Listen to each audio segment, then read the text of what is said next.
नमस्कार दर्शक बंधु आर्टेन ओडिया आपको पुणी थे स्वागत। आसंता 24 घंटा मध्य 14 जिले में कालबैशाखी तांडव रचिव। दर्शक बंधु कौन रही पाणीपाग खबर जाना कि पूर्व वीडियो को लाइक करने सहित आगे यह वीडियो देखा चाहते सब्सक्राइब कर बेल आइकन को दबाई। बर्तमान जहाँ सूचना मिली समग्र राज्य में दिन बेला असह्य ग्रीष्म प्रभाव और गुड़ी जारी रही। तेज आसंता 5 दिन पर्यंत राज्य में विभिन्न जिले में कालबैशाखी जनित वर्षा और झड़ पवन संभावना रही। आसंता 24 घंटा मध्य आज जून 3 तारिख शनिवार मध्याह्न सुधा ओडिशार किछि जिले में वज्रपात घड़घड़ी घूर्णिझड़ व कालबैशाखी होबार संभावना रही बोली भुवनेश्वर स्थित आंचलिक केन्द्र पक्षर एक सतर्क सूचना जारी करा जायछि। भुवनेश्वर स्थित आंचलिक केन्द्र पक्षर जारी करा जायथिबा सतर्क सूचना अनुसार एही समय मध्य उपकूल ओडिशार विभिन्न स्थान में बिजुली घड़घड़ी सह वर्षा संभावना रही। विशेषकर मयूरभंज केउझर बालेश्वर भद्रक जाजपुर कटक खोर्धा नयागड़ गंजाम गजपति कंधमाल रायगड़ा कोरापुट और मालकानगिरी प्रभृति 14टी जिला को बिजुली घड़घड़ी सह वर्षा घड़घड़ी सह झड़ वर्षा हब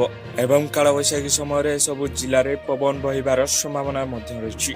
बास ये थिला वर्तमान पाणीपाग विभाग लेटेस्ट अपडेट। आगकू पाणीपाग सठिक सूचना जानापी आम चैनल सहित जोड़ी रुहतु। चैनल को सब्सक्राइब कर बेल आइकन को दबाई रखु।